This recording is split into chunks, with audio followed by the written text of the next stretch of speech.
My name is Carol Lawson. I'm 58 years old, and for 20 years, I secretly saved $2 million to surprise my children on my birthday. After building a successful financial consulting firm and surviving a painful divorce from Richard 5 years ago, I thought nothing could break my spirit. I spent weeks planning the perfect birthday dinner where I'd present Thomas and Amanda with checks that would change their lives forever. As I held those checks in my hand, I felt such pride and excitement. Then my phone buzzed with notifications. What I saw shattered my heart in an instant. Let me know where you're watching from in the comments below, and don't forget to like and subscribe if you've ever had your kindness taken for granted by the people you love the most. The morning sun streamed through the floor-to-ceiling windows of my Brookline home, casting golden light across the polished hardwood floors. I sat at my kitchen island, sipping coffee from my favorite mug, a chipped ceramic piece that Amanda had made for me in third-grade art class. The house was quiet, too quiet for a 5-bedroom colonial that once echoed with children's laughter and the busy sounds of family life. This quiet had become my normal in the 5 years since Richard moved out. 30 years of marriage ended with a text message. "We need to talk. I've met someone." Classic Richard. Efficient even in heartbreak. I ran my fingers along the smooth granite countertop, remembering when we had renovated this kitchen. Thomas was 12, Amanda 9. Richard had insisted on top-of-the-line appliances and imported stone. I'd argued we should save that money for the kids' college funds. That was always our dynamic. Richard wanting the immediate pleasure, me planning for the future. "They're going to Harvard," Richard had said, with his characteristic confidence, as if our children's academic futures were as guaranteed as his morning coffee. "We'll figure out the money when the time comes." But I never relied on figuring it out later.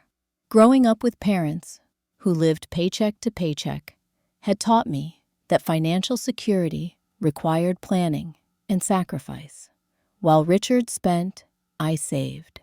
While he enjoyed lavish vacations and country club memberships, I funneled every spare dollar into separate accounts.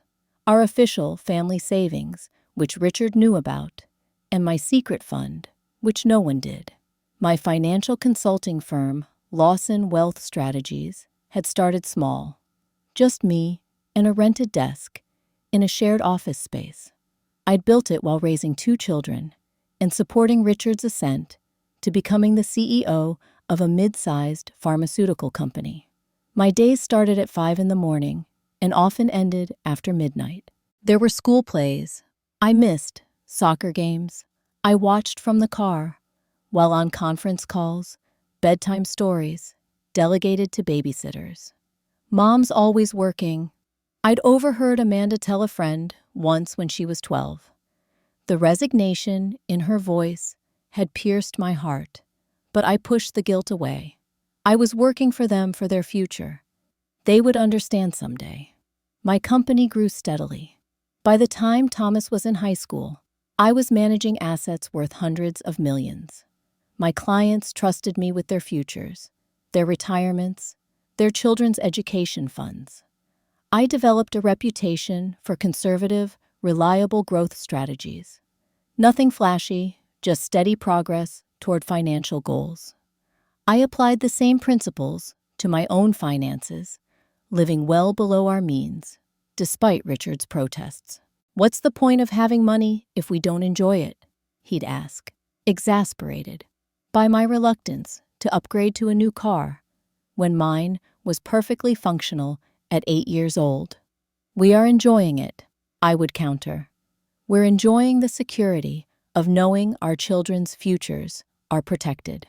I created the secret account when Thomas was 12 and Amanda was 9. It started with $10,000. The bonus from landing my first major corporate client. Over the years, I added to it religiously. Every new client every successful investment strategy, every year-end bonus. A percentage always went into what I called the future fund. My plan was simple. When both children had established their careers and were starting families of their own, I would divide the money between them. It would be seed money for their children's education, down payments for proper family homes, or safety nets that would allow them to pursue opportunities without fear. As I sipped my coffee that morning, I thought about how that plan had evolved over the years. The divorce had accelerated my timeline. At 58, I was ready to simplify my life, perhaps even sell my firm. The future fund had grown to $2 million, $1 million for each child to be presented on my upcoming birthday. I opened my laptop and checked my calendar. 2 weeks until my birthday dinner. The reservation at Menton was confirmed. Boston's finest restaurant for what I hoped would be a memorable evening.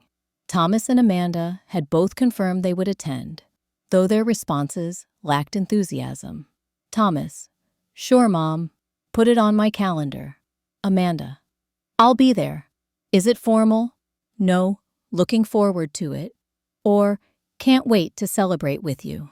I tried not to read too much into their terse replies. They were adults with busy lives. Thomas, at 32, was a corporate attorney at a prestigious Boston firm, married to Leah, a marketing executive. No children yet, but they were discussing it. Amanda, at 29, was completing her pediatric residency at Massachusetts General Hospital, dating a fellow doctor named Jason. I scrolled through my Facebook feed, something I rarely did before the divorce, but had become a habit since. My window into my children's lives. Thomas hadn't posted anything in weeks. Amanda's last post was a photo of her with Jason at a medical charity gala. I noticed she had tagged Richard in the photo. He and Jessica had apparently attended the same event. Jessica, my replacement, 15 years younger than Richard, with the kind of effortless beauty that made me feel every one of my 58 years when I saw her. They had married almost immediately after our divorce was finalized.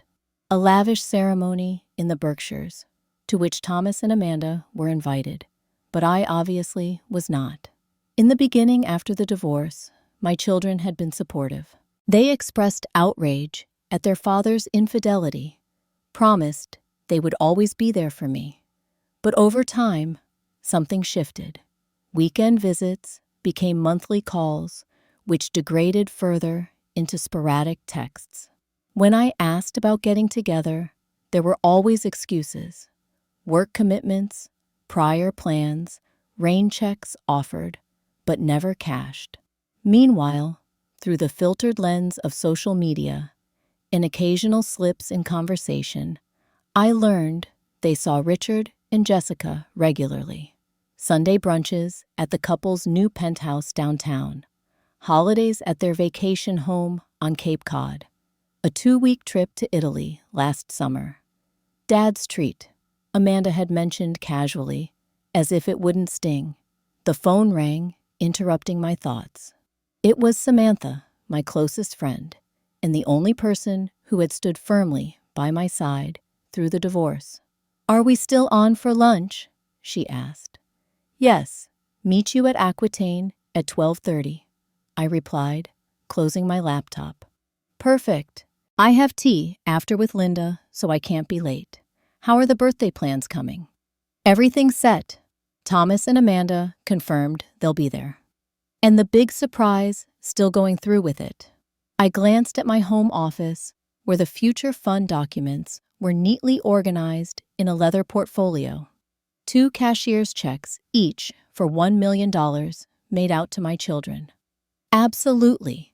It's time. They're established in their careers, starting to think about families.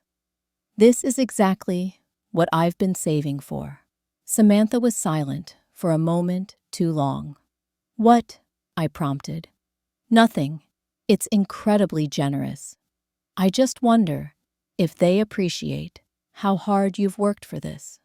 They will, I said firmly. When they understand that I've been planning this for 20 years, that every sacrifice was for them, they'll understand. I hope so, Samantha said, her tone unconvinced. See you at 12:30. At lunch, Samantha was uncharacteristically quiet as I detailed the birthday dinner plans. What's wrong? I finally asked. You've barely touched your salad. She set down her fork. I saw something yesterday that's been bothering me, but I wasn't sure if I should tell you. My stomach tightened. Tell me what? I ran into Amanda at Copley Place. She was shopping with Jessica. Jessica Richards' Jessica. Samantha nodded. They were in Tiffany's. Jessica was trying on a necklace, and Amanda was gushing over how beautiful it looked on her. They seemed close. I felt a cold weight settle in my chest. Maybe it was just a coincidence. They bumped into each other while shopping. Carol. Samantha's voice was gentle but firm. They were holding shopping bags from multiple stores. Amanda called her Jess. It looked like a planned day out. I pushed my salad away, appetite gone. She never goes shopping with me anymore. Always too busy. I'm sorry. I thought you should know, especially with your birthday coming up. In the checks. The checks are for their future, not for my ego, I said more sharply than intended. It doesn't matter if they're spending time with Jessica. She's their father's wife. Samantha reached across the table and squeezed my hand. Just be careful with your heart, okay? I don't want to see you hurt again. I nodded, but inside, I was already building defenses around my hope that my birthday dinner would repair whatever had been damaged in my relationship with my children. The money would show them, once and for all, that everything I had ever done was for them. As I drove home from lunch, I called Amanda. To my surprise, she answered. Mom, is everything okay? Her voice sounded concerned, but also impatient, as if I were interrupting something important. Everything's fine. I just wanted to confirm you're coming to my birthday dinner. It's really important to me. I already said I would, she replied, a hint of irritation creeping into her tone. I know, I have something special planned. I hesitated, then added, Samantha saw you shopping yesterday. A beat of silence. Oh, where? Copley Place. With Jessica. Another pause. Are you checking up on me now? No, Samantha happened to see you. That's all. I was just surprised you didn't mention it. Why would I? It wasn't a big deal. Jessica needed help picking out an anniversary gift for Dad, and I had a few hours free. The words stung more than they should have. My daughter had a few hours free to shop with her stepmother, but consistently canceled plans with me. Their anniversary, I asked, trying to keep my voice neutral. Yeah, 5 years next week. They're having a small party at the penthouse. Just family. Just family. The words echoed in my head. Just family, which apparently included my children, but not me. I see. Well, I'm glad you could help her out, I managed to say. I've got to go, Mom. I'm at the hospital. See you at your birthday, okay? Okay? Love you. But she had already hung up. I pulled into my driveway and sat in the car for a long moment, staring at the house Richard and I had bought together 25 years ago. The house where we had raised our children. The house that now felt too large, too empty, too full of ghosts.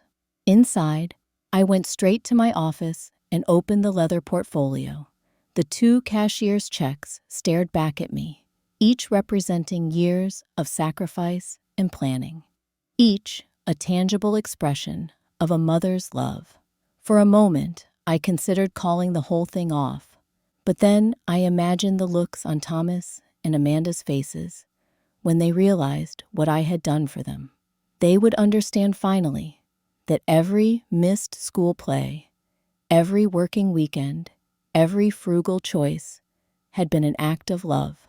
My children would come to my birthday dinner, I would give them the gift I had spent 20 years creating, and whatever distance had grown between us would finally begin to close.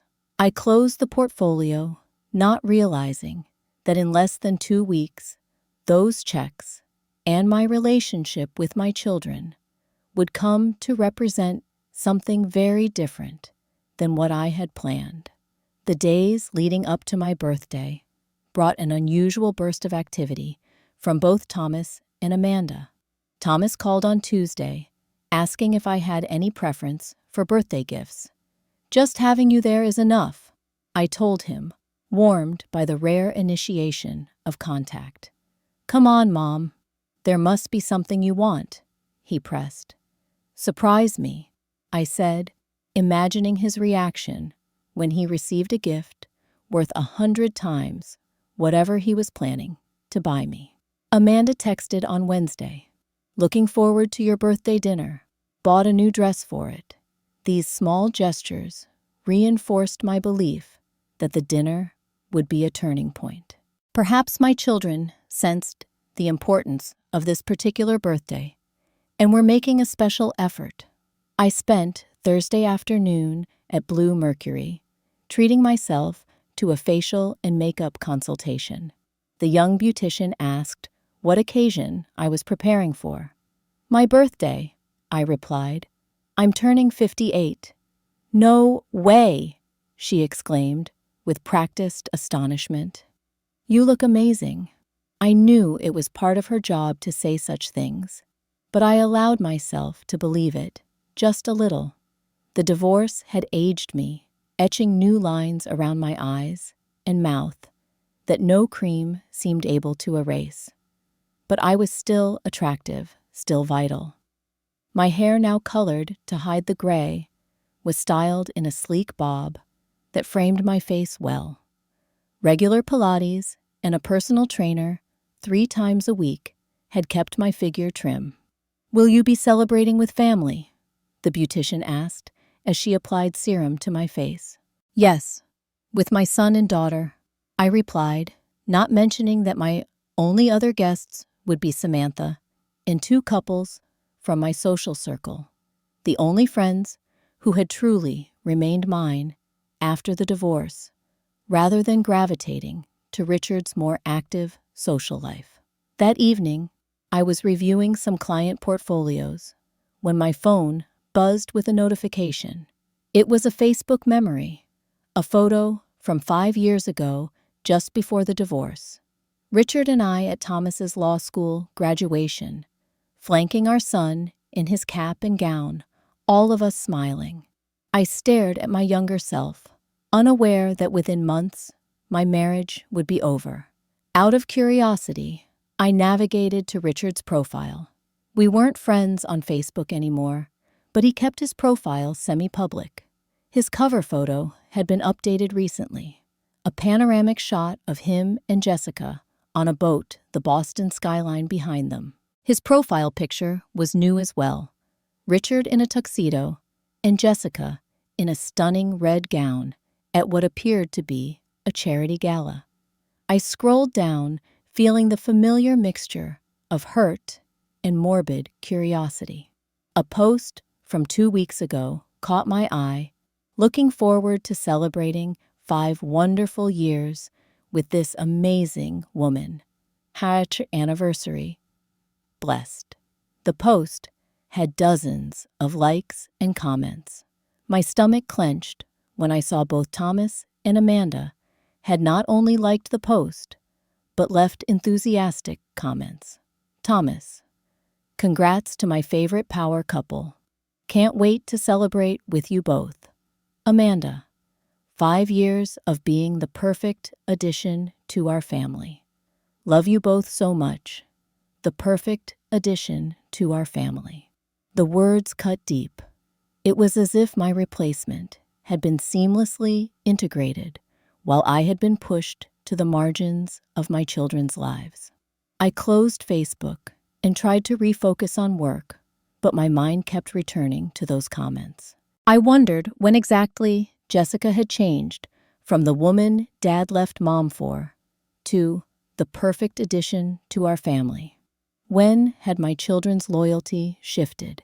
And why hadn't I noticed it happening? The next morning, I was having coffee on my patio when Samantha called. Just checking in. How are you feeling about the big day tomorrow? Good. Nervous, but excited, I admitted. I got my hair done yesterday and picked up my dress from the tailor. The blue Armani. You'll look stunning. What time should I arrive at the restaurant? 7:15. The reservation is for 7:30, but I want to be there early to make sure everything's perfect. And the kids are definitely coming. Yes, I confirmed with both of them this week. They seem excited. There was a pause before Samantha spoke again. Carol, have you looked at Richard's Facebook recently? My heart sank. You saw it too, the anniversary post. Not just that. He posted yesterday about their anniversary celebration. It's tomorrow night, Carol, the same night as your birthday dinner. I felt as if all the air had been sucked from my lungs. That's impossible. Thomas and Amanda confirmed they're coming to my dinner. Maybe they're planning to attend both, Samantha suggested, but her tone lacked conviction. I need to call them, I said, ending the conversation abruptly. I tried Thomas first.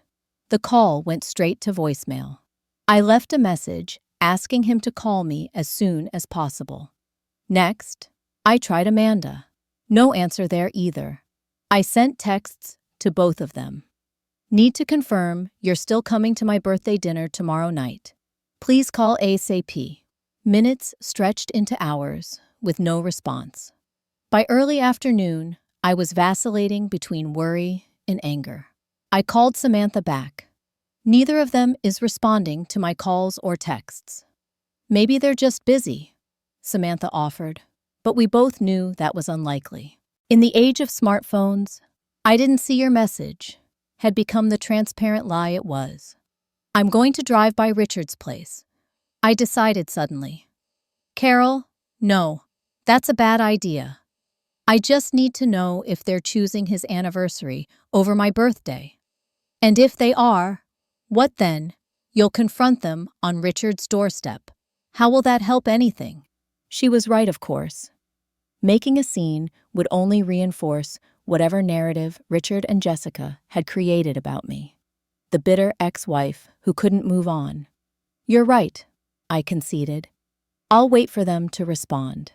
But by nightfall, there was still no word from either of my children. I sat in my living room, a glass of wine in hand, staring at my silent phone. The Future Fund portfolio lay on the coffee table, a reminder of 20 years of planning, now threatened by uncertainty. I picked up my phone and opened Instagram, searching for recent activity from Thomas or Amanda. Thomas hadn't posted in days, but Amanda's story had been updated an hour ago. A photo of shopping bags with the caption, "Anniversary gift shopping. For two amazing people. Can't wait for tomorrow night." The confirmation I had been dreading. My daughter was publicly celebrating her preparations for Richard and Jessica's anniversary party, scheduled on my birthday. Still, I held onto a thread of hope. Perhaps they planned to attend both events. My dinner reservation was early, 7:30. Maybe Richard's celebration was later in the evening. I sent one more text to each of them. Looking forward to seeing you tomorrow night at Menton. Reservation at 7:30. It means the world to me to have you there. Amanda responded almost immediately. See you tomorrow, Mom. Happy birthday. The response should have reassured me, but something about its brevity and timing, coming right after I'd seen her Instagram story, left me uneasy. Thomas replied a few minutes later. Looking forward to it. 4 words. No birthday wishes, no warmth. I went to bed that night with a sense of foreboding, the excitement I had felt about my birthday celebration now tempered by doubt. The checks in the portfolio seemed to mock me their value, measured in dollars, rather than the love and appreciation I had hoped they would represent. As I drifted off to sleep, I tried to focus on the positive. Tomorrow was my birthday. My children had confirmed they would be there. I would present them with the fruits of 20 years of planning and sacrifice. Everything would be fine. But a small voice in the back of my mind whispered a question I couldn't silence. If they had to choose between my birthday and Richard's anniversary celebration, which would they pick? By morning, that question would have its answer, and nothing would ever be the same again. I woke on the morning of my 58th birthday to the gentle chime of my phone. A text from Samantha. Happy birthday, beautiful. See you tonight for your big reveal. Love you. Her message brought a smile to my face, momentarily pushing aside the anxiety that had troubled my sleep. I stretched and got out of bed, determined to focus on the positive. Today was my day. A milestone not just because of another year passed, but because I would finally share the secret I'd kept for 2 decades. The morning light streamed through my bedroom windows as I went through my usual routine with extra care. I applied my makeup meticulously, following the tips from yesterday's beauty consultation. The face that looked back at me from the mirror seemed both familiar and strange. The same blue eyes my mother had passed down to me, now framed by fine lines that told the story of my 58 years. My phone chimed again, a birthday greeting from a college friend in California, then another from my assistant at the office, then a client. Throughout the morning, the messages continued to arrive, from neighbors, acquaintances, former colleagues, but nothing from Thomas or Amanda. By noon, I could no longer ignore their silence. I sent each of them a text. Having a lovely birthday so far. Looking forward to seeing you tonight. I stared at the screen, waiting for those 3 animated dots to appear, indicating they were typing a response. Nothing came. To distract myself, I opened the gifts that had arrived by mail or been dropped off by neighbors. A cashmere scarf, artisanal chocolates, a first edition of my favorite novel. Thoughtful presents from people who were in many ways peripheral to my life, while my own children couldn't manage a simple happy birthday, Mom. At 2 o'clock, the doorbell rang. It was Samantha, carrying a gift bag and wearing a concerned expression that she quickly masked with a smile. Happy birthday, she exclaimed, embracing me tightly. I know I'm seeing you tonight, but I wanted to drop this off in person. Inside my kitchen, she watched me open her gift, a beautiful silver bracelet engraved with my initials. It's gorgeous, Samantha. Thank you. She studied my face. Have you heard from the kids? I shook my head, trying to maintain a neutral expression. Nothing at all, not even a text. Nothing. Samantha's expression hardened. That's unacceptable, Carol. Have you tried calling them? Not yet. I don't want to seem desperate. It's not desperate to expect your children to acknowledge your birthday. I sighed, running my fingers over the smooth silver of my new bracelet. Maybe they're planning to surprise me at dinner. Maybe, Samantha agreed, but her tone was skeptical. Speaking of which, have you decided how you're going to present the checks? Are you going to make a speech? The question caught me off guard. In all my planning, I'd focused on the money itself, not the moment of giving it. I haven't really thought about it. Should I make a speech? Absolutely. This is a major moment, the culmination of 20 years of planning and sacrifice. They should understand the significance of what you're doing. I nodded, feeling a flicker of the excitement that had sustained me through the weeks of planning. You're right. I'll prepare something simple but meaningful. Samantha stayed for another hour, helping me rehearse what I would say when I presented the checks. By the time she left, promising to see me at the restaurant, I felt more centered and confident. I spent the next few hours getting ready, taking extra time with my hair and makeup. The Armani dress, a deep sapphire blue that brought out my eyes, fit perfectly after the tailor's adjustments. I added pearls at my ears and throat. Richard's gift for our 20th anniversary, one of the few pieces of jewelry I'd kept after the divorce. At 6:30, I gathered my purse, the leather portfolio containing the checks, and my prepared remarks. My phone remained silent. No messages or calls from my children. With a growing sense of unease, I decided to try calling them once more before leaving for the restaurant. Thomas's phone went straight to voicemail. Amanda's rang several times before connecting to her recorded greeting. I left messages for both of them, keeping my voice light despite the tightness in my chest. "Hi, it's Mom. Just checking in before the dinner. Can't wait to see you at Menton at 7:30. The drive to the restaurant was a blur of anxiety and disappointment. I kept checking my phone at every red light, hoping for a response that never came. Menton was Boston's most exclusive restaurant, with a Relais and Chateau distinction and a price point to match. The maitre d' greeted me by name, a small benefit of the considerable deposit I'd paid to reserve the private dining room. "Good evening, Mrs. Lawson, and happy birthday. Your guests have begun to arrive." My heart leapt. "My son and daughter are here." His smile faltered slightly. "Not yet, but Ms. Davis and the Morrisons have been seated. May I show you to your room?" Samantha and Robert Morrison, along with his wife Catherine, were chatting at the elegantly set table when I entered. Samantha immediately rose to embrace me, whispering in my ear, "You look stunning." "Thank you," I managed, glancing at the empty seats where Thomas and Amanda should have been.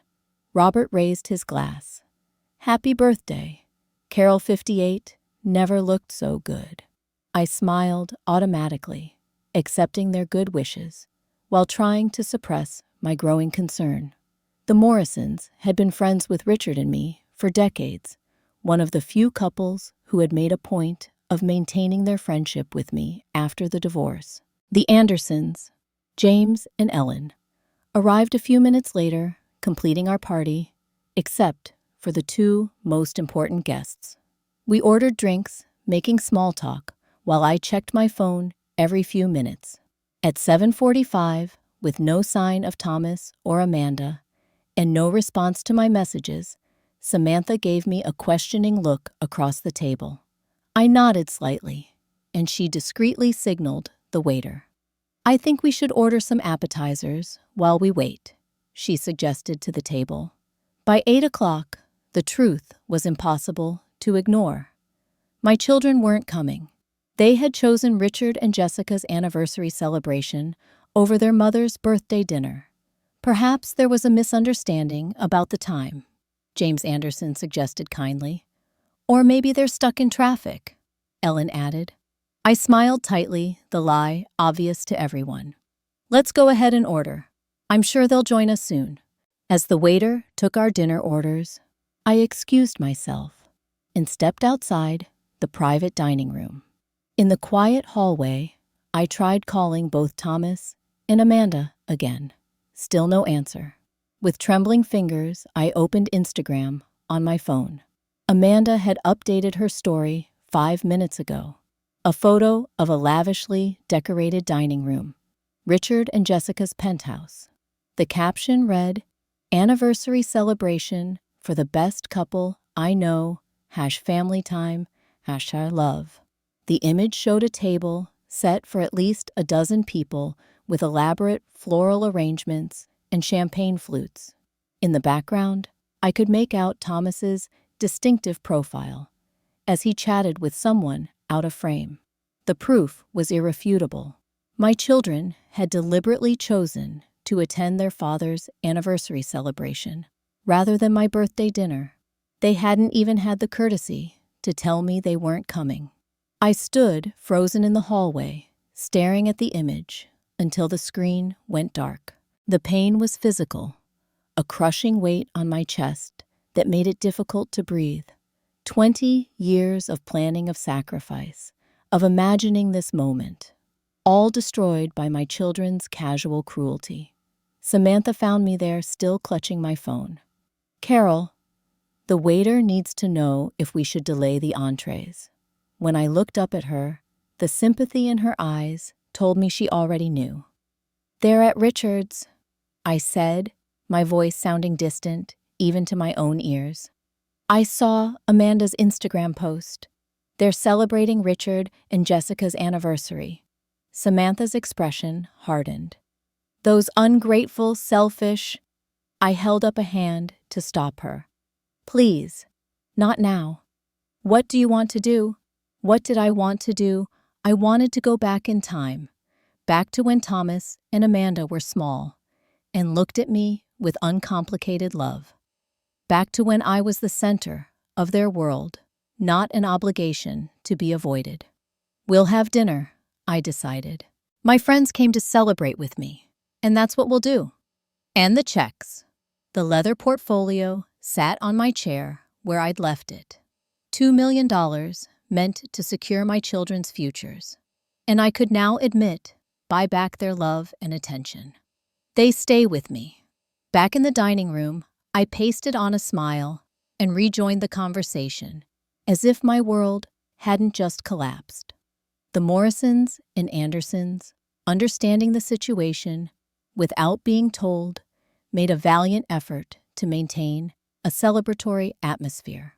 Samantha kept my wine glass filled and skillfully redirected the conversation whenever it veered toward topics that might remind me of my absent children. We ate expensive food that I couldn't taste. We drank fine wine that did nothing to numb the pain. When the dessert arrived, a delicate chocolate creation with "Happy Birthday, Carol" written in gold leaf, everyone sang their voices too loud in the intimate space, their smiles too bright. I made it through the entire meal without breaking down a testament to decades of practice, hiding my emotions in high-pressure business situations. But as we waited for the check, my phone buzzed with a text from Amanda. "So sorry, Mom. Got caught up at Richard and Jessica's anniversary dinner. They're renewing their vows. Such a special night. Hope your birthday was good." The casual dismissal of what was supposed to be one of the most meaningful evenings of my life was the final straw. I excused myself once more, and this time locked myself in a bathroom stall where I finally allowed the tears to come. Everything I had believed about my relationship with my children, about the meaning of my sacrifices, about my place in their lives, it had all been a carefully constructed illusion. The truth was stark and painful, given the choice between their mother and the woman who had replaced her. They had chosen Jessica without hesitation. When I finally composed myself and returned to the table, Samantha had already paid the bill, overriding the Morrisons' and Andersons' attempts to split it. "My gift to you," she said firmly when I protested. "Now let's get you home." In the parking lot, Samantha hugged me tightly. "Come stay with me tonight. You shouldn't be alone." "I'm fine," I insisted, though we both knew it was a lie. "I just need some sleep." "Carol, what are you going to do about the checks?" It was a question I couldn't answer yet.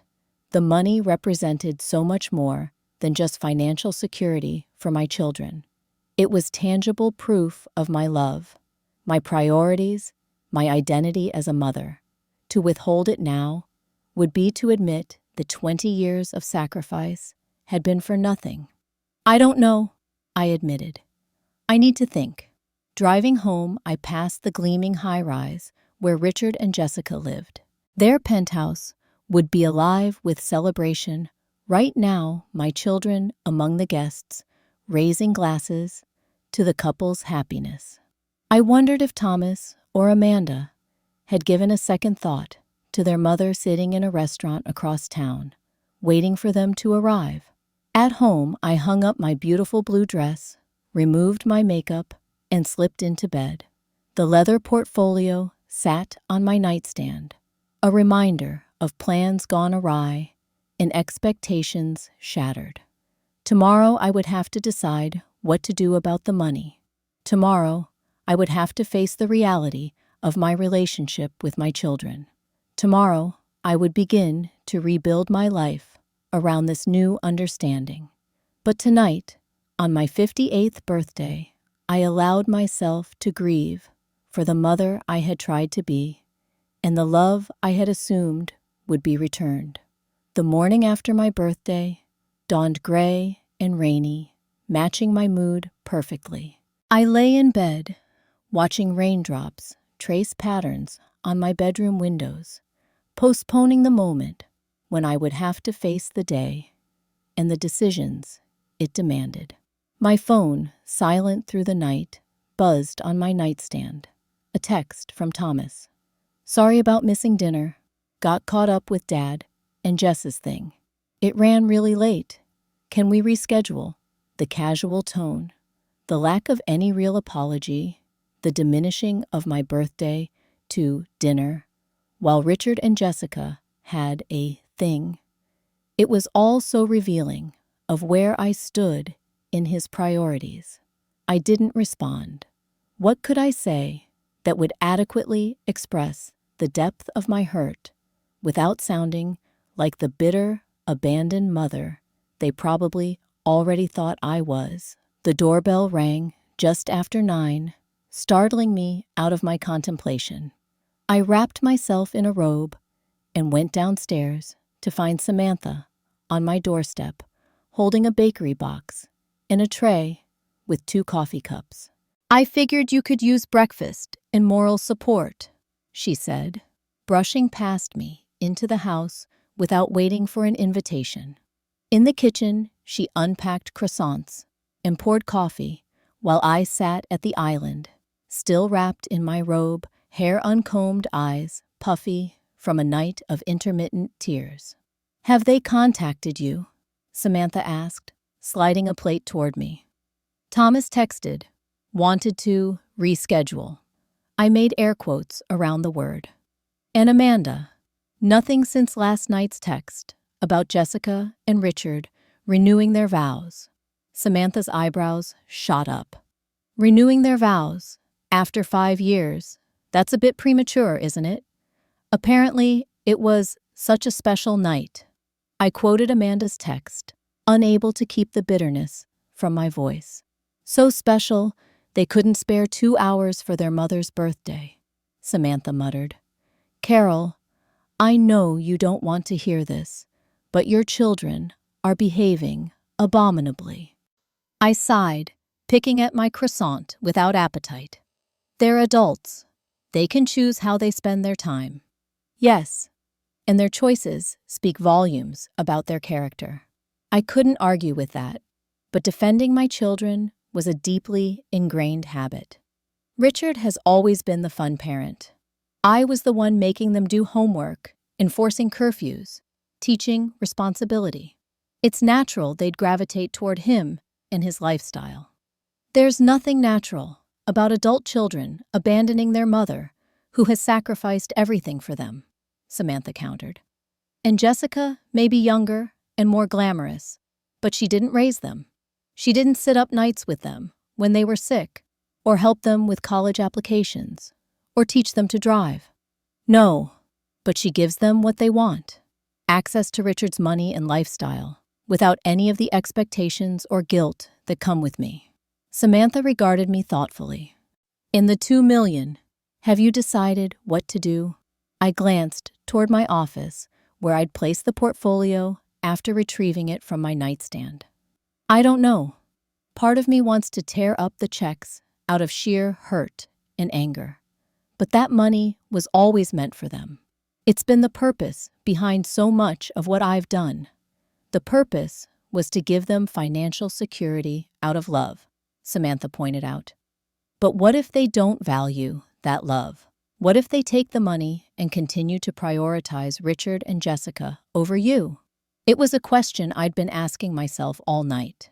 Would giving them the money now, after such a clear demonstration of their priorities, be an act of generosity, or merely another unappreciated sacrifice? Before I could answer, my phone rang.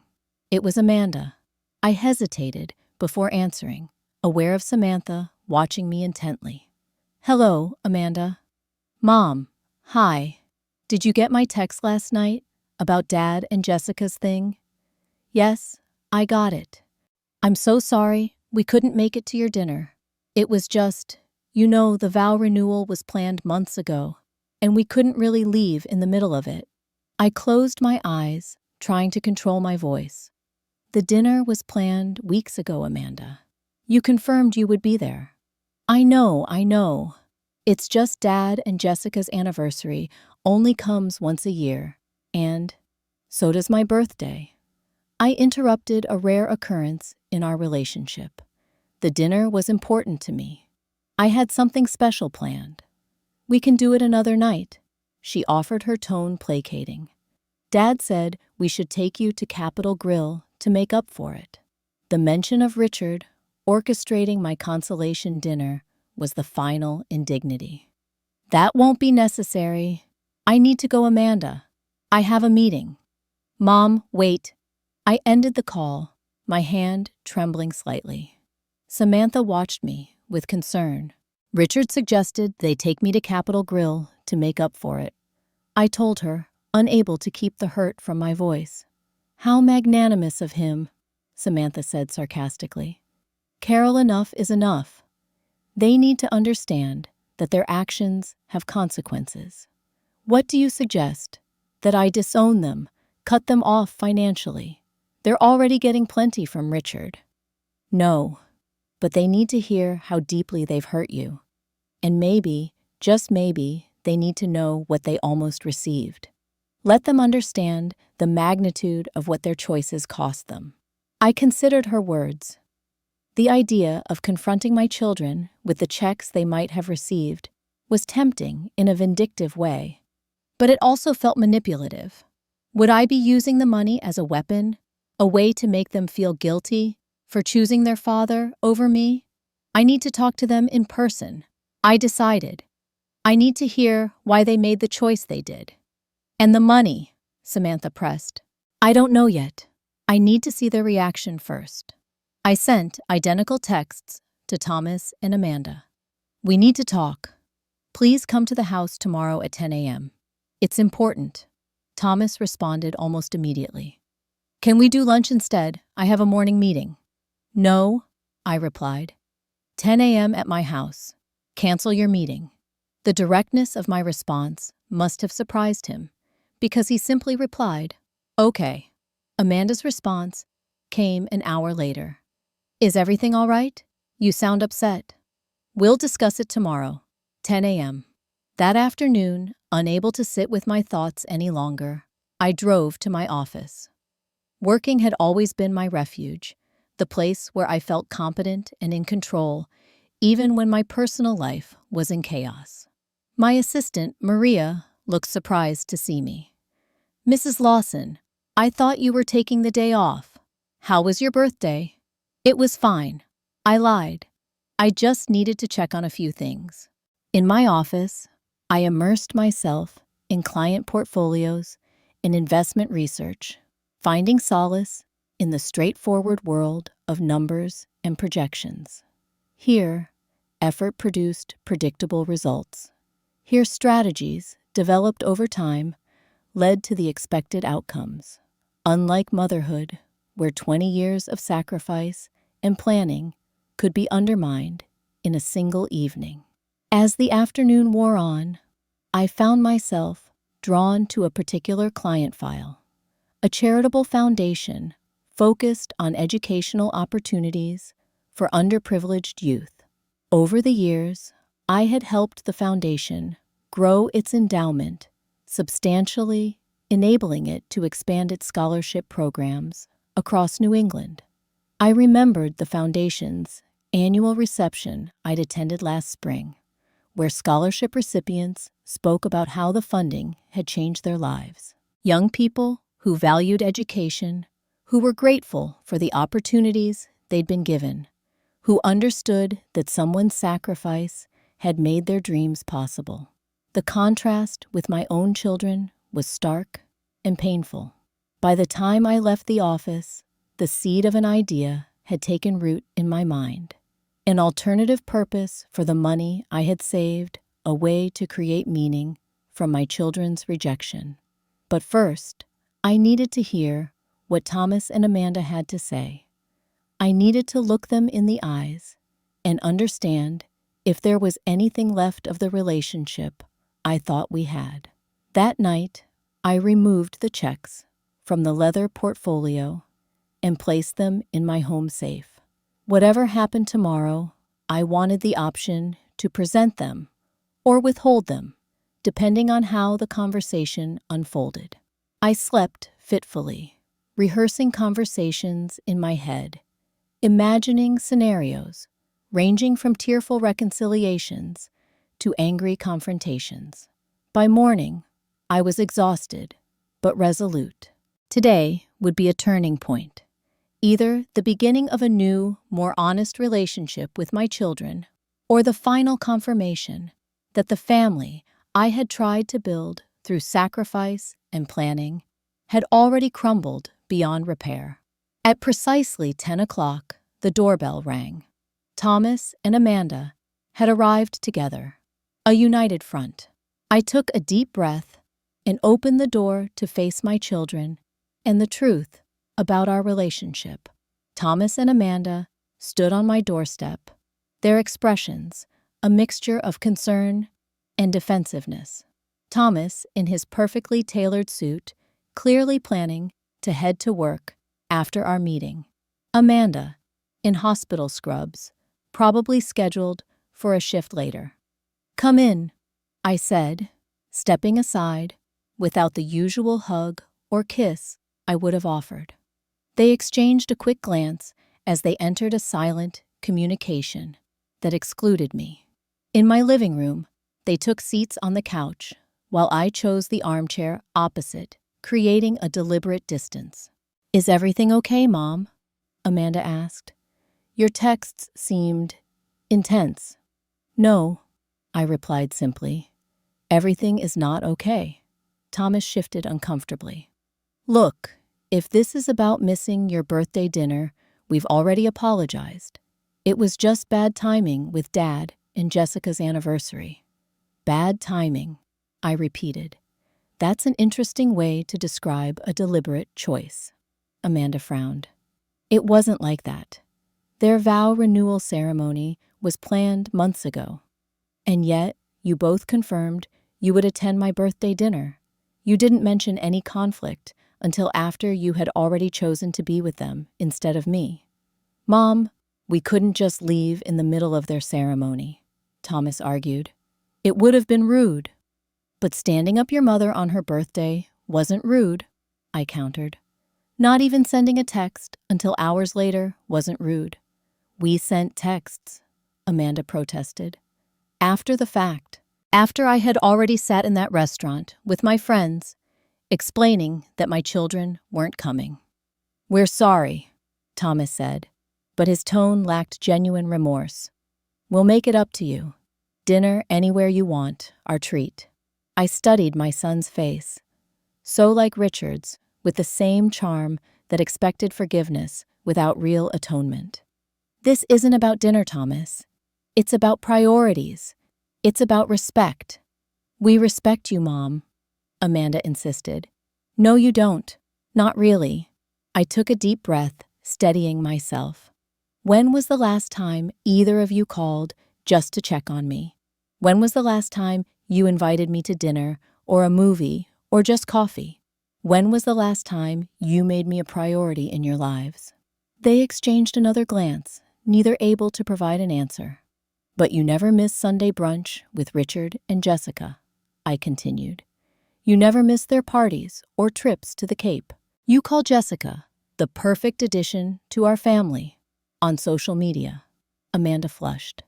"Have you been stalking our social media accounts? Is it stalking to see public posts by my own children, posts where you call another woman the best mom in the world?" Amanda had the grace to look embarrassed. "That was just I was just being nice. Jessica isn't my mom. You are. Am I? Because from where I'm sitting, it looks like you've both decided that Richard and Jessica are your family now, and I'm just an obligation you fit in when it's convenient. Thomas's expression hardened. That's not fair. We have busy lives. We're building our careers. Too busy for your mother, but never too busy for your father, I noted. Why is that, Thomas? Is it because Richard buys your affection with expensive vacations and connections to high-profile clients? Is it because Jessica is younger and more fun to be around? This is ridiculous. Thomas stood up, straightening his suit jacket. I'm not going to sit here and be accused of, what? Liking my father, having a good relationship with his wife. What crime have we committed exactly? You've broken your mother's heart, I said quietly. Not just by missing my birthday, but by making me feel like I don't matter to either of you anymore. Of course you matter, Amanda said, but her eyes didn't meet mine. It's just different with Dad. He's more what? More relaxed, less judgmental, she admitted. With you, it always feels like we're being measured against some standard. With Dad and Jessica, we can just be ourselves. The words stung, but there was a truth in them I needed to hear. Because I expected too much from you. Because you were always working, Thomas interjected. Always focused on the next goal, the next achievement. Dad was the one who showed up to my games, who helped with school projects. I worked to provide for you, I reminded him, to give you opportunities. We know that, Amanda said, and we appreciate it. But Dad was present in a way you weren't. And now Jessica gives you the maternal warmth I finished for her. Amanda looked away, neither confirming nor denying. I stood and walked to the mantel, where family photos still displayed happier times. I made choices, I acknowledged. I prioritized financial security over being at every soccer game. I believed I was doing what was best for you both in the long term. We understand that, Thomas said, his tone softening slightly. I turned to face them. Do you understand that everything I did was out of love for you? That every sacrifice, every long night at the office, every frugal choice when Richard wanted to spend frivolously, it was all for your future? Mom, Amanda began, but I held up a hand. I had something important planned for my birthday dinner, something I've been working toward for 20 years. Their expressions changed, curiosity replacing defensiveness. What do you mean? Thomas asked. I went to my safe and retrieved the leather portfolio. Returning to the living room, I placed it on the coffee table between us, but didn't open it. When you were 12 and Amanda was 9, I started a special savings fund, separate from our family finances, separate from your college funds. I called it the Future Fund. Thomas leaned forward slightly. What kind of fund? Every bonus, every successful investment, every bit of extra money that came my way, I put a portion into this fund.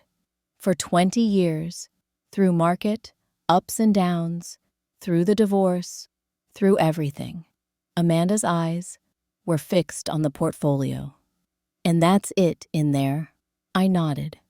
$2 million, $1 million for each of you. The shock on their faces would have been satisfying under different circumstances. $2 million, Thomas repeated incredulously. You saved $2 million for us.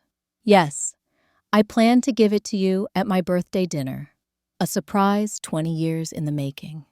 Mom, we had no idea, Amanda said, her voice small. No, you didn't. You couldn't have known. But you did know my birthday dinner was important to me. I told you both.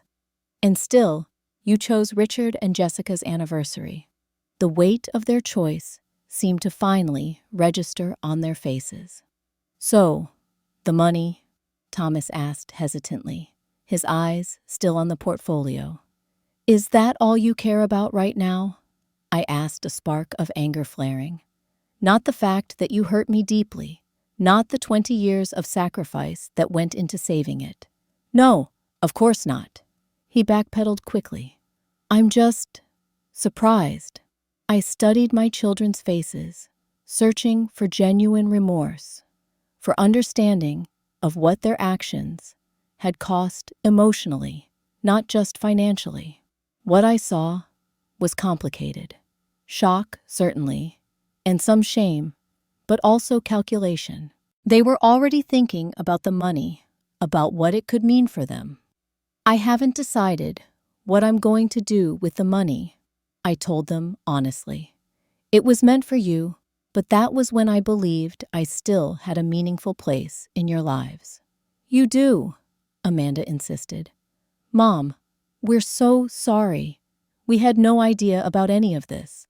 "Would it have changed your decision if you had known about the money?" I asked bluntly. The question hung in the air, uncomfortable in its directness. "That's not fair," Thomas protested. "You're asking if we would have chosen your dinner for the money, which makes us sound terrible either way. I'm asking if material benefit is what it takes to make me a priority in your lives," I clarified. "Because that seems to be what works for Richard." "That's not why we spend time with Dad," Amanda argued, but her voice lacked conviction. "Isn't it? The trips, the expensive restaurants, the gifts, none of that factors into why you never miss his events, but consistently cancel on me." Neither of them had an answer. I closed the portfolio and returned it to my lap. "I need to know if there's anything left between us besides obligation and now potential financial gain. I need to know if you still want a relationship with me, money aside." "Of course we do," Thomas said. "You're our mother." "That's a biological fact, not a meaningful answer," I replied. "When was the last time either of you sought out my company simply because you wanted to spend time with me?" Again, silence. "That's what I thought," I said softly. "I've been holding on to a relationship that doesn't exist anymore, planning for a future based on assumptions about our family that aren't true." "Mom, you're overreacting," Thomas said, his tone now placating. "We made one mistake. We missed one dinner." "No, you revealed a truth I've been avoiding. You showed me exactly where I stand in your priorities." Amanda's eyes filled with tears. "So, what now? You're going to punish us by withholding the money?" The question revealed more than she probably intended. "Is that what you think this is about, punishment?" "What else would you call it?" Thomas asked. I looked at my children, these adults who had once been the center of my world, and felt a profound sadness. This isn't about punishment. It's about recognition. Recognition that our relationship isn't what I thought it was, what I hoped it would be. And recognition that perhaps this money could serve a better purpose. "What purpose?" Amanda demanded, an edge to her voice. "I don't know yet, but I do know that giving it to you now, after what's happened, would only reinforce the idea that my value to you is financial." Thomas stood abruptly. "This is emotional manipulation. You're holding this money over our heads because your feelings were hurt." "My feelings weren't hurt, Thomas. My heart was broken. There's a difference." "So that's it. 20 years of saving this money for us. And now you're just going to, what, keep it for yourself? Give it away?" "I haven't decided," I repeated.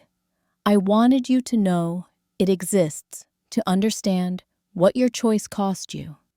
But more importantly, I wanted to have an honest conversation about our relationship going forward." "It seems like you've already made up your mind about that," Amanda said bitterly. "No, I've just finally seen the reality of it. The question is whether either of you want to work on building something genuine between us, something that isn't based on obligation or financial benefit. They exchanged another glance, that silent communication that excluded me. Finally, Thomas spoke. We do want a relationship with you, Mom. But this feels like an ultimatum. It's not an ultimatum, it's a clarification. I can't continue to be the only one investing in our relationship. I can't keep reaching out only to be rejected or postponed. I can't keep pretending it doesn't hurt when you consistently choose Richard and Jessica over me. So what do you want from us? Amanda asked. It was the first honest question of the conversation. I want you to decide if having me in your lives is important to you. And if it is, I want actions that reflect that importance, not just words. And the money, Thomas pressed. The money is separate from that decision, I said firmly. I won't use it as leverage. That's not what it was ever meant to be. They seemed unconvinced, but I was beyond trying to persuade them of my intentions. After 30 minutes more of circular conversation, where neither of my children took meaningful responsibility for their actions or made concrete commitments to change, they left with promises to think about everything and talk soon. As I closed the door behind them, I felt a curious mixture of sadness and liberation. The conversation had been painful, but clarifying. My illusions about my place in my children's lives had been shattered, but there was a strange relief in finally facing the truth. The leather portfolio sat on my coffee table where I'd left it. $2 million, representing 20 years of planning and sacrifice for a future that would never come to be. Now I needed to find a new purpose for it, and for myself. The week after my confrontation with Thomas and Amanda passed in a blur of emotional exhaustion and practical decision-making. True to form, neither of my children reached out beyond perfunctory texts that hinted at their true interest. Thomas, have you given any more thought to the fund situation? Amanda, we should talk again soon about everything. The fund situation. Everything. Such careful language to avoid directly mentioning the $2 million that now clearly occupied their thoughts more than their relationship with me. I threw myself into work, spending long hours at my office, reviewing client portfolios, and researching investment trends. Maria, my assistant, watched me with concern, but knew better than to pry. On Thursday afternoon, as I was preparing for a client meeting, Samantha called. I haven't heard from you in days. How are you holding up? I'm fine, I replied automatically. Carol, it's me. Don't give me fine. I sighed, glancing at the clock. Can we talk later? I have a client coming in 15 minutes. Dinner tonight. My place. 7 o'clock. No excuses. Samantha, no excuses. She repeated firmly. You need to eat, and you need to talk to someone who actually cares about you. The mild rebuke hit home. All right, 7 o'clock. That evening, over Samantha's homemade lasagna and a bottle of good red wine, I recounted my conversation with Thomas and Amanda. So they were more concerned about the money than about making things right with you. Samantha summarized, her expression darkening. Essentially, yes, they apologized, but it felt perfunctory, like they were going through the motions to get to the part about the $2 million. And you still haven't decided what to do with it. I swirled the wine in my glass, watching the crimson liquid catch the light. I'm leaning towards setting up a foundation, something for educational opportunities for students who really value them. Samantha nodded thoughtfully. That sounds healing, actually. Taking this money that represents pain and disappointment and turning it into something positive. That's what I'm hoping. I've been doing some research on educational foundations. There's a lot to consider: legal structures, tax implications, governance. Classic Carol. Samantha smiled. Turning to practicalities to process emotional trauma, I returned her smile ruefully. Is that so bad? Not at all. It's who you are. Just don't use the foundation work to avoid dealing with your feelings about Thomas and Amanda. What's there to deal with? They've made their choice clear. Richard and Jessica are their priority. And you're just accepting that the Carol Lawson I know doesn't give up so easily. I set down my wine glass with more force than intended. I'm not giving up. I'm accepting reality. There's a difference. Is there? Because from where I'm sitting, it looks like you're writing off your children rather than fighting for a relationship with them. Why should I be the only one fighting for it? I demanded. Why is it always on me to reach out, to accommodate, to understand? When do they take responsibility for maintaining our relationship? Samantha reached across the table and squeezed my hand. You're right. It shouldn't always be on you. But they're still your children, Carol. And 30 years of Richard's influence, plus Jessica's more recent manipulation, can't be overcome in one difficult conversation. I felt tears threatening and blinked them back. I don't know if I have the energy to keep trying, only to be disappointed again. Then take some time. Focus on yourself and this foundation idea. Give yourself space to heal, but don't close the door completely. The wisdom in her words resonated with me. I had spent so long defining myself primarily as a mother, measuring my worth by my children's success and happiness. Perhaps it was time to rediscover who Carol Lawson was beyond that role. The next morning, I called my attorney, Michael Bennett, and scheduled a meeting to discuss establishing a foundation. Michael had handled my divorce and knew my financial situation intimately. He was also one of the few men in my professional circle who had always treated me as an equal, not as Richard's wife, or later, Richard's ex-wife. A foundation is an excellent idea, Michael said when I met with him the following Monday. But have you considered the impact on your estate planning, the implications for Thomas and Amanda's inheritance? That's part of what I want to discuss, I admitted. I'm reconsidering my entire estate plan in light of recent developments. Michael's expression was understanding, but cautious. Family dynamics are complicated, Carol. Are you sure you want to make major financial decisions during what seems to be an emotional time? The emotion has clarified things for me, not clouded them, I explained. I've spent decades prioritizing Thomas and Amanda's financial future. It's time I considered other ways my money might make a meaningful impact. By the end of our 2-hour meeting, we had outlined a plan for the Carol Lawson Education Foundation, which would provide scholarships to first-generation college students from low-income backgrounds. The $2 million would form the initial endowment, with provisions in my revised will to substantially increase it upon my death. What about Thomas and Amanda? Michael asked as our meeting concluded. How much do you want them to know about these changes?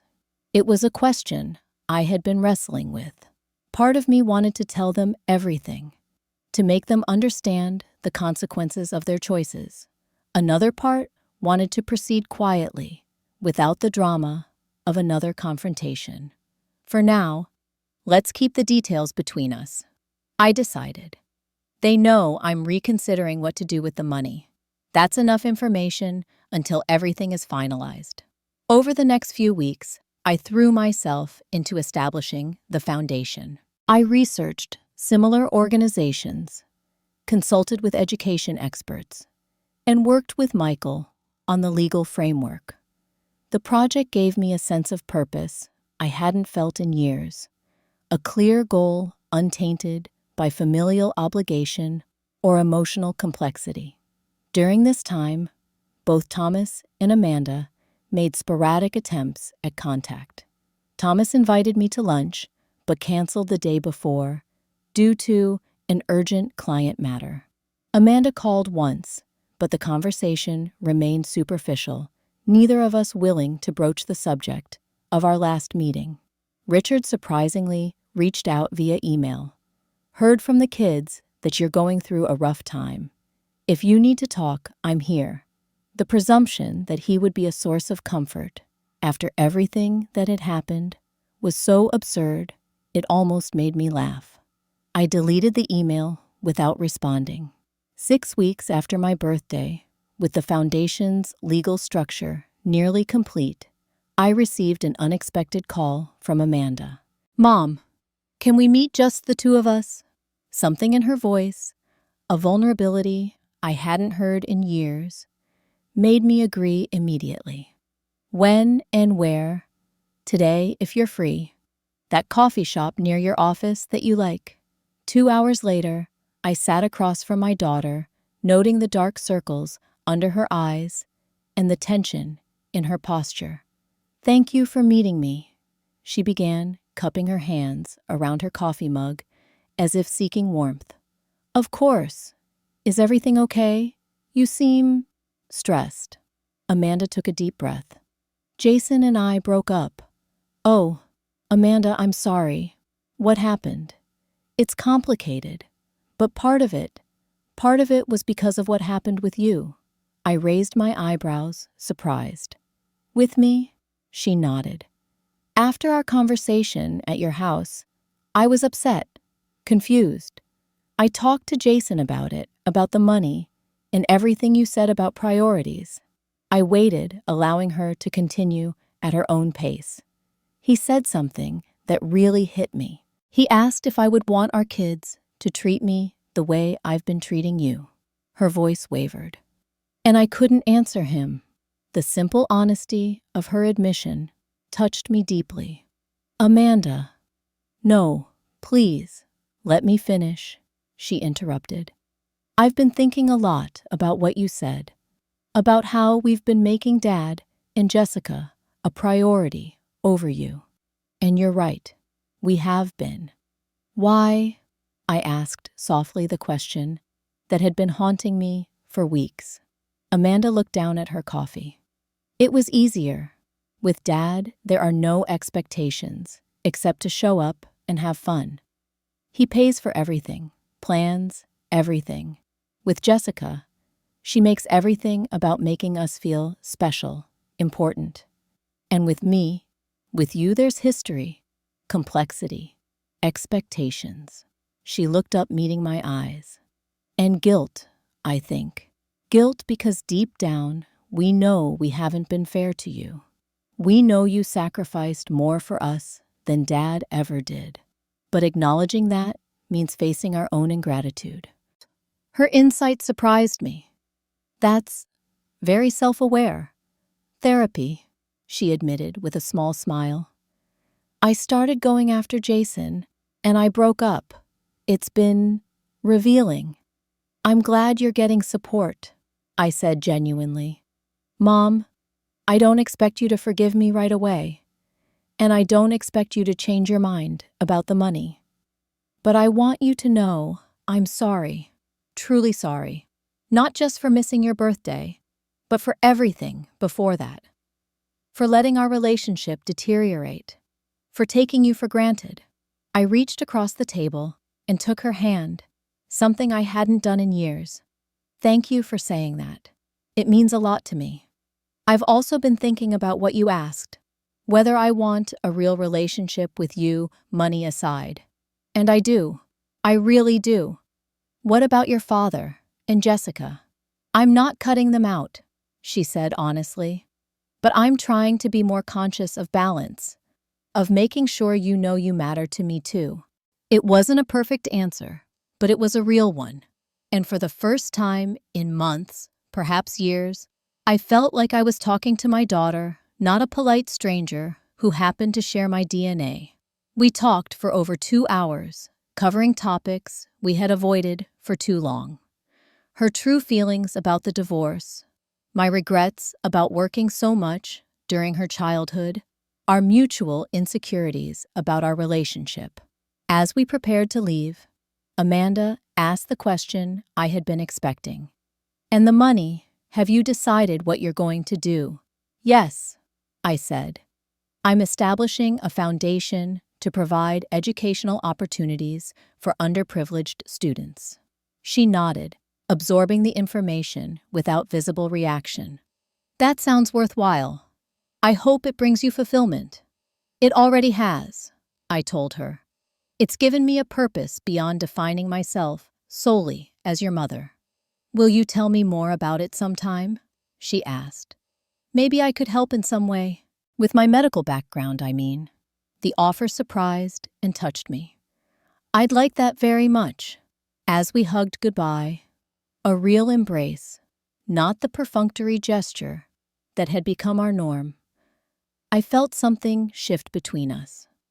Not a complete healing, but a beginning.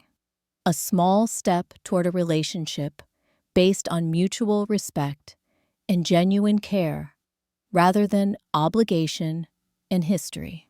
Thomas, unfortunately, did not have a similar epiphany. His texts remained focused on catching up about the financial situation, and when I finally agreed to meet him for dinner, he spent most of the evening subtly probing about my plans for the money, while sharing very little about his own life.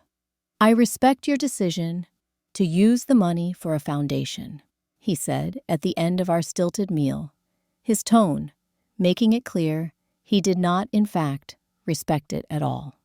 "But I hope you'll reconsider including Amanda."